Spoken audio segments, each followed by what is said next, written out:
नमस्कार and welcome to Mishra sir beyond the syllabus. मैं हूं आपका मिश्रा सर। परीक्षाएं आने वाली हैं, पेरेंट्स और बच्चे सारे प्रेशर में हैं, सो मैंने सोचा कि क्यों ना इनको मैं हेल्प करूं थोड़ा प्रेशर रिमूव करने में। और इस देख काम में मेरी सहायता करने के लिए मेरी फेवरेट स्टूडेंट मिस सलोनी मेरे साथ मौजूद हैं। ये इनको इसका लेडी हार्डिंग मेडिकल कॉलेज मिला है और इनके बड़े भाई भी मेरे स्टूडेंट रह चुके हैं, डॉक्टर अलीकेत, जो अभी जीटीवी में काम कर रहे हैं। वेलकम सलोनी। नमस्कार sir. Thanks for having us. It's a huge honor. Most welcome बेटा, मोस्ट वेलकम। कैसा लग रहा है, आप कंफर्टेबल हैं यहाँ पे? आज थोड़ा नर्वस हूँ लेकिन आपके साथ तो यार मैनेज। अब मैं नर्वस हो रहा हूँ क्या सुन के? कैसा लग रहा है आपको कॉलेज में जाके? किस टाइप का फील कर रही हैं? जैसे जब सिलेक्शन होता है तो अड़ोस पड़ोस के लिए तो आदमी एग्जाम्पल बन जाता है, सारे रिलेटिव्स के लिए, सारे फ्रेंड्स के लिए। सो कैसा आप फील कर रही हैं? Sir it's a proud moment first of all. सिर्फ मैं ही नहीं, एक्चुअली द पेरेंट्स के भी फ्रेंड्स आपको विश करते हैं, खुद के फ्रेंड्स आपको विश करते हैं। It means a lot. मुझे याद है मैं जब अपना एंट्रेंस दिया था वहाँ काफ़ी पहले, मैं एक छोटे से शहर का रहने वाला हूँ, बक्सर का रहने वाला हूँ, और मेरे पिताजी वहाँ के काफ़ी वेल नोन प्रतिष्ठित आदमी थे।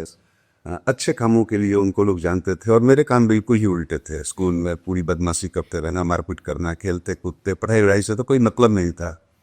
और ये तब की बात है जब आईआईटी में टोटल सारे आईआईटीज मिला के केवल 1700 सीट्स होती थी। अब तो 17,000 होते काफ़ी सारी।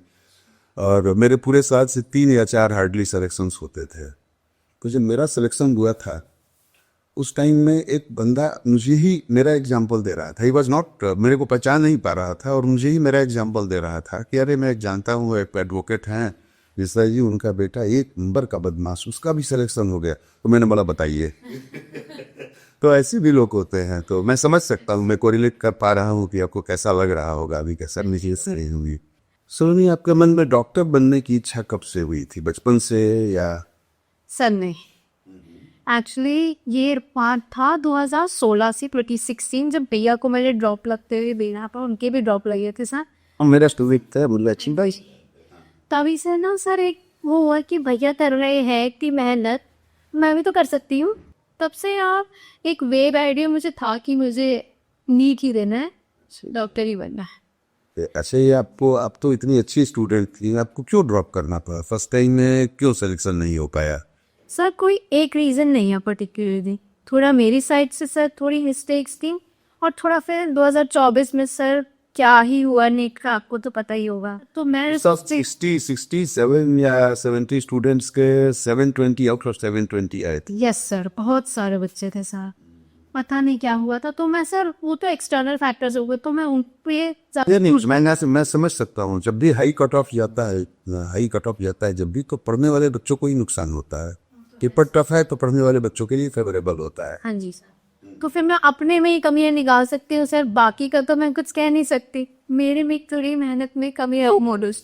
मेरी पर्सनल कोई दिक्कत रही है तो सर एग्जाम फियर बहुत बुरा सर, मेरे हाथ पैर फूल जाते हैं, हाथ पैर ठंडे पड़ जाते हैं, आधी भी चीज़ें गलत हो जाना। ये शायद स्टूडेंट सुन रहे होंगे तो वो भी रिलेट कर पाएंगे कि दिस इज़ वेरी नॉर्मल, जो कि मुझे पर्सनली लगता है कि मेरे साथ बहुत बड़ा इशू रहता है। तो सर उसे ओवरकम करना सर सबसे बड़ी चैलेंज रहा है मेरे लिए। अच्छा, एक चीज बताइए, जैसे मान लीजिए लोग बोलते हैं डमी स्कूल में एडमिशन लेने से थोड़ा कहीं मिल जाता है ज़्यादा, क्या फायदा होता है आपको डमी स्कूल? सर बिल्कुल नहीं, बिल्कुल भी नहीं, it's not worth it sir. मेरे को ऐसा लगता है ना, वो 12 साल आपकी ज़िंदगी सबसे आसान साल होता है, आप पता चल रहा है। बिल्कुल। आपके जो विचार है इस मामले में, मैं अपने इस पॉडकास्ट पे श्रोताओं को बताना चाहूँगा कि डमी स्कूल एक ऐसा शॉर्टकट है जिसको लेने से हमेशा बचना चाहिए। मैं आप सभी से, मैंने उसके कभी भी रिजल्ट, जैसे हर चीज़ का एक साइड इफ़ेक्ट होता है, उसका साइड इफ़ेक्ट इतना बुरा पता है डमी स्कूल का। बच्चों के पर्सनैलिटी में मैंने उसका लाइफ लॉन्ग इम्पैक्ट देखा है। कई बार इन्हें लालच दिया जाता है कोचिंग इंस्टीट्यूट से या बाकी जगहों से कि बच्चा फोकस करेगा उस पर टाइप, एकदम गलत है वो, एकदम गलत है। बच्चा फोकस करना होगा। जितने भी अच्छे और टॉपर्स होते हैं वो मोस्टली तो रेगुलर स्कूल से ही होते हैं। तो हमें कोशिश करनी चाहिए कि हम अपने बच्चों को पैरेलल में लोड लेना, प्रेशर लेना सिखाएं, रादर देन उनके लिए चीज़ें कन्वीनियंट कर दें, बहुत आसान कर दें। आखिर हम कितने दिनों तक अपने बच्चों पर हेल्प कर पाएंगे? एक टाइम ऐसा आएगा कि हमारे बच्चों को अपने पैरों पर खड़ा होना होगा और एक साथ उन्हें बहुत सारी चीज़ें झेलनी पड़ेगी। तो हमें उन चीज़ों की ट्रेनिंग देनी चाहिए अभी से। मैं भी आपके इस विचार से पूरी तरह से सहमत हूँ। मैं भी डमी स्कूल के फेवर में नहीं हूँ। ये एक ऐसा शॉर्टकट है जो अवॉइड होना चाहिए। हाँ जी, बिल्कुल। क्योंकि ह्यूमन इंटरेक्शन, ह्यूमन बिहेवियर, बहुत सारी चीज़ें बच्चा मिस करता है। सर सबसे बड़ा फैक्टर तो बात ये है ना कि सारे डमी एडमिशन वालों को नहीं मिलता है सिलेक्शन। बिल्कुल बिल्कुल, वही मैं बोल रहा था कि अगर मान लो 1000 बच्चों में से 4 या 5 सिलेक्शन होते हैं, बाकी 995 बच्चे छोटे बच्चे हैं, उनके मन पे कैसा असर होता होगा, ये सोच के ही कांप जाता है। सर मुझे नहीं लगता, ऐसा लालच नहीं करना चाहिए। मुझे नहीं लगता इसके बाद कोई कुछ कर भी सकता है। मैं तेरा तो यह मानना है कि अगर मान लो डमी स्कूल में लेने से अच्छा है कि आप उसको रेगुलर प्रिपरेशन कराइए, हो जाता है, चांस रहता है। काफ़ी बच्चे अच्छा रिजल्ट देते हैं रेगुलर बच्चे। नहीं होता 1 साल ड्रॉप करा दीजिए, वो 1 साल वेस्टेज नहीं है, वो इन्वेस्टमेंट है। बच्चा अपने बेस को स्ट्रॉन्ग करके जाएगा, वो बहुत बड़ा इन्वेस्टमेंट है। मैं तो सारे पेरेंट्स को ये समझाता हूँ भी ये गलत चीज़ है, ये नहीं करना चाहिए। और ठीक है, अगर बच्चे को मन है तो ड्रॉप कराइए, नहीं मन है तो जरूरी नहीं है कि अच्छा और बड़ा इंसान बनने के लिए कोई इंजीनियर डॉक्टर ही बने। बहुत सारे लोग ऐसे भी बहुत बड़े बड़े लोग हैं। हाँ जी सर। सो आप एग्री कर रही हैं? यार बेसन आपका हमारे हमेशा सा है ना। बस ही। तो आपने जब ड्रॉप किया, ड्रॉप करने के बाद तो फिर बड़े सारे बहुत प्रॉब्लम हुआ होगा, थोड़ा सा उसके बारे में कुछ शेयर करें। सर अगर मैं अपना पर्सनल एक्सपीरियंस बताऊँ आपको तो सबसे ज़्यादा फिर यही होता है, you face with a lot of self doubt. एक इम्पोस्टर सिंड्रोम सा आ जाता है कि I am simply not capable of this, why am I wasting my time. सबसे बड़ा चैलेंज यही होता है and it remains through out. और ये सब चीज़ें सर छोटी छोटी उसमें आपको मिलती है। जैसा कि मैं अपना देखूँ ना तो सर कोई टेस्ट अच्छा चला गया तो उससे न अरे टेस्ट ही आसान था, तुझे कुछ नहीं आता है, और टेस्ट बुरा चला गया तो सर तो मेरी कर दी। और सर कोई सुनना है तो मैं बिलीव नहीं, हाँ सर मैं कर सकती हूँ ना, तुम भी कर सकते। ये तो है, ये मुश्किल नहीं। ये ह्यूमिलिटी बहुत बढ़िया, अच्छी बात है, ये बहुत अच्छी बात है। और जब आप बहुत ज़्यादा स्ट्रेस में होती थी तो स्ट्रेस बस्टर क्या था? आप किसी से अपना शेयर करती थी? अपना जो मेंटल स्टेट है, मेंटल कंडीशन है, कैसे उसको मैनेज करती थी? सर आप ही हो, सर आप ही ने सबसे ज्यादा मेंटल ब्रेकडाउन्स देखे हैं मैंने। मेरे से उन तो कही हो ना। ना सर झूठ नहीं बोलूंगी, इतना कहाँ ना कहाँ ही डांटते थे, मेरे को तो कभी नहीं डांटा, और डांटा पे मुझे कभी लगा नहीं सर आपको ये टाका है ना। तो आप सर आप ही को पता, सबसे ज्यादा मैं आप ही के सामने आके रो दी थी, आप ही ने सर समझ। अगर किसी बच्चे का मेरे सामने रोने का इतना अच्छा रिजल्ट आ सकता है तो फिर तो इससे अच्छी बात क्या हो सकती? सर मेन ये भी है ना सर, आप ना सर समझते हो, आपने कभी भी ना ओवरली पुश नहीं करा कभी किसी बच्चे को। आप वही पढ़ाते समय हंसी की टोली, वो छोटे छोटे वो jokes, sir that helped a lot sir. मुझे नहीं पता सर आपको पता है कि नहीं, लेकिन that used to be a life line. जब स्ट्रेस हो ना, इतना ज़्यादा स्ट्रेस हो लो तो ओवरवेल्म हो रखे हो, आप पेपर दे रहे हो, टेस्ट दे रहे हो, क्लास में बैठे बैठे भी दिमाग में एंजाइटी ही चल रही है, तो वो हंसना, you crack a smile on our faces, that used to help a lot sir. वो कभी बंद नहीं करना। मैं वो सर आप हमेशा ये concept. Thank you Niklas, thank you for noticing all these things. अच्छा लग रहा है ये सुन के आपसे। आपका फिजिक्स में कौन से बुक से आप पढ़ती थी, थ्योरी एंड न्यूमेरिकल्स? मैं तो मॉड्यूल्स वगैरह ही लगाती थी। आप कौन मॉड्यूल किया था कुछ और? सर मल्टीपल सोर्सेज से करने का is a waste of time. सबसे बड़ा प्रॉब्लम जानते हो 12th पास वाले बच्चों के साथ क्या होता है कि उनके पास बहुत टाइम होता है और वो दूध के जले होते हैं तो छाछ भी फूंक फूंक के पीते हैं। अब उस चक्कर में सिंपल क्वेश्चन भी वो लोग आसान हुआ आया होता तो पिछले साल मेरा सिलेक्शन, इस चक्कर में काफ़ी सारी गलतियां करते हैं और फालतू चीज़ें बहुत पढ़ते हैं, बहुत फालतू चीज़ें पढ़ते हैं। कितनी बार मैंने समझाया it is always better to read 1 book 10 times than 10 books 1 time, लेकिन मानते नहीं है वो। उनको ये बहुत सारे एग्जाम्पल्स देकर समझाना पड़ता है कि तुम ही बताओ कि 12th अपियरिंग स्टूडेंट कैसे इतना पढ़ता होगा, रिजल्ट तो अच्छा ही लाता है वो भी, बट वो मानते नहीं हैं दो।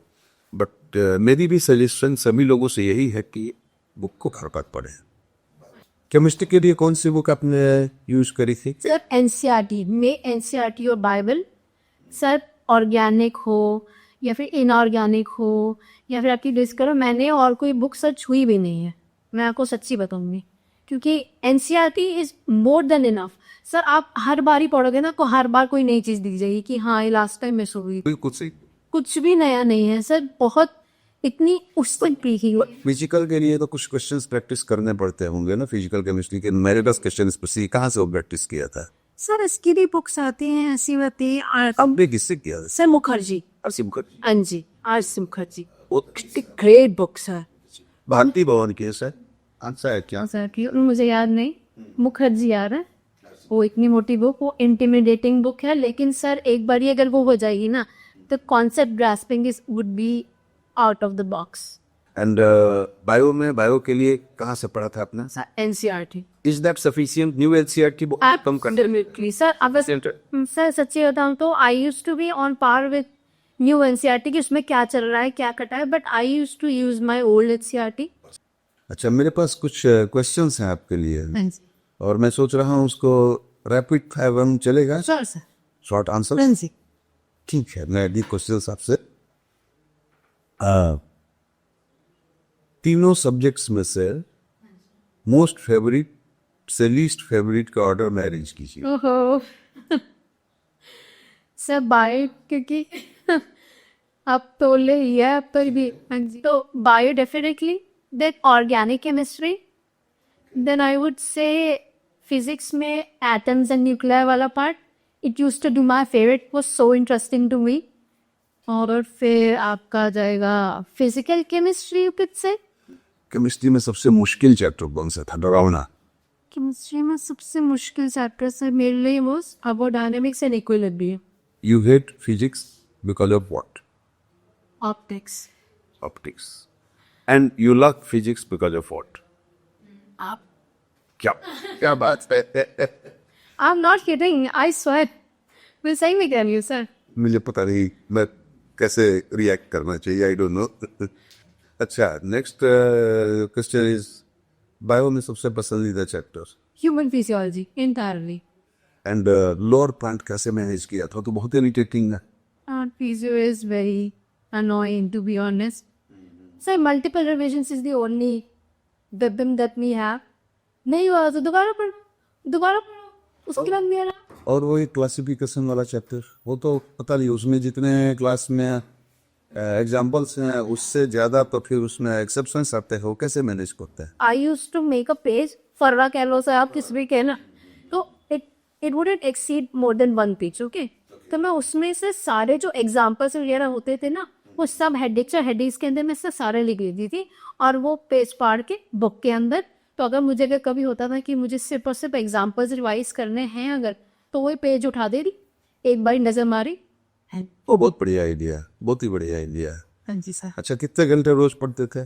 सर मैंने कभी कम पे किया, इसलिए नहीं कि मैं बहुत पढ़ती थी, इसलिए कि सर टाइम लेके कौन पढ़ता है, टॉपिक देख के होता है। मन करे तो पढ़ेगा, नहीं तो नहीं पढ़े। एग्जैक्टली, बिल्कुल जल्दी हो गया तो घूमने चले जाओ पढ़ना। बिल्कुल सही है। One book versus many books. Definitely one book. That's great. तो क्या लाया थे एग्जाम में? नो सर, बिल्कुल भी नहीं। बिल्कुल नहीं। And what is your opinion about use of smartphone while studying? So I keep it to a minimum, I'd say. Go for physical books, physical notes, क्योंकि in the end अगर आप paper दोगे सिर्फ पेन और paper ही होना है।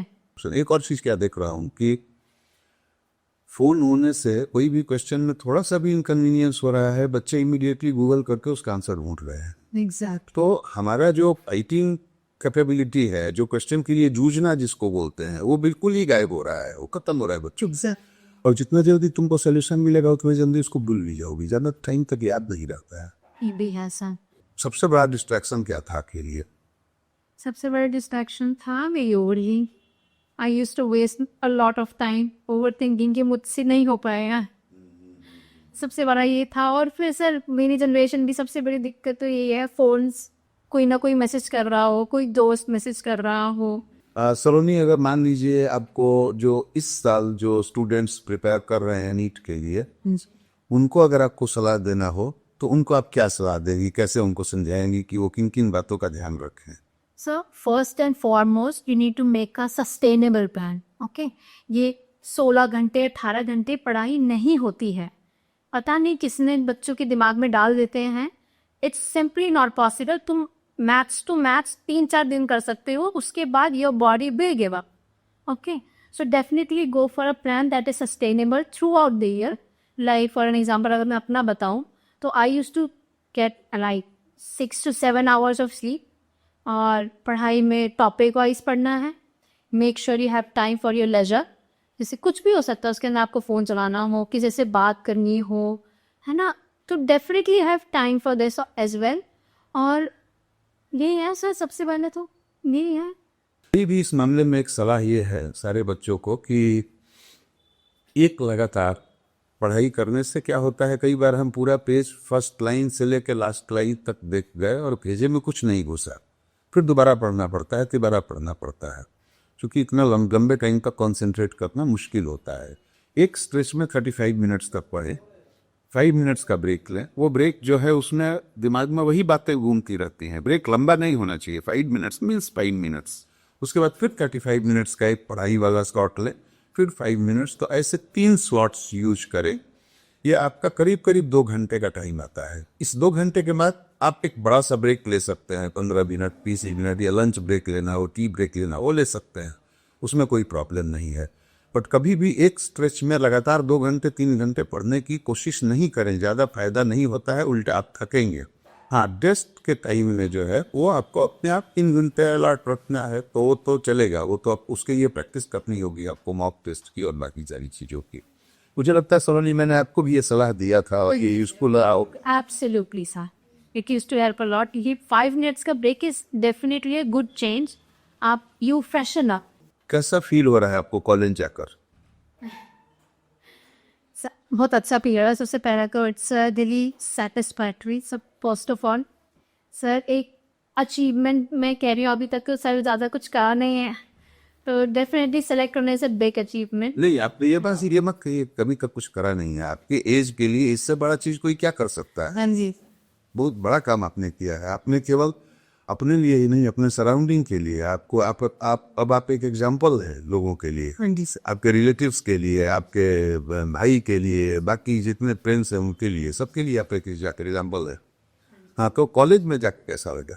Sir first of all थोड़ी सी nervousness होती है क्योंकि न्यू प्लेस, न्यू बुक्स, और अभी तक तो कंपटीशन की तैयारी चल रही थी तो कॉम्पिटिटिव तरीके से पढ़ना होगा। अब now you are back to the classes and pen paper exam and everything. बाकी सीनियर्स वगैरह से कैसा है? सीनियर्स रैगिंग होती है कि नहीं? नो सर, बिल्कुल नहीं। मेरी तो नहीं है सर। अब किसी की नहीं पड़ी वो? नहीं सर, बहुत माइल्ड है, बहुत ही स्वीट से सीनियर्स हैं वाले, नहीं होके हमें। अच्छा, MBBS के बाद आपका क्या प्लान है? स्पेशलाइजेशन? सर अभी तो पढ़ेंगे, देखते हैं। ये तो सब्जेक्ट से भी पढ़े ही कहाँ है अभी सर, मैं क्या ही डिसाइड। अभी पहले से कुछ नहीं डिसाइड कर रखा है किस फील्ड में जाना है? Okay, great. थैंक यू सलोनी, अपने अपना कीमती समय निकाल के यहाँ दिया। मुझे विश्वास है कि 2026 के जो एस्पायरेंट्स हैं उनको इससे काफ़ी सहायता मिलेगी। Thank you very much. Thanks for having me sir. मुझे लगा नहीं था मैं आप if I am actually capable of doing all this. आपने मुझे You really can, you had it perfectly. Thank you so much, it's a huge honour. Thanks for having me. So sweet, so sweet. ये humility और अच्छा लग रहा है, बहुत बढ़िया। ये पहली पहचान है, इंसान को ऊपर ले जाने वाली पहली पहचान के लिए। Thank you very much. दोस्तों, ये था Mishra sir beyond the syllabus का तीसरा एपिसोड मिस सलोनी के साथ। पिछले 2 एपिसोड से आपका बहुत सपोर्ट मिला मुझे। उम्मीद है भविष्य में भी आप इस तरह से सपोर्ट करते रहेंगे। बहुत अच्छा लग रहा है मुझे भी। आपको पता है कि ये पॉडकास्ट किसी कमर्शियल इंटेंशन से नहीं बनाया गया है। आपका सपोर्ट, आपका लाइक, आपका सब्सक्रिप्शन भी मेरे लिए मेरा पारिश्रमिक है। कृपया सहयोग बनाए रखें। Thank you.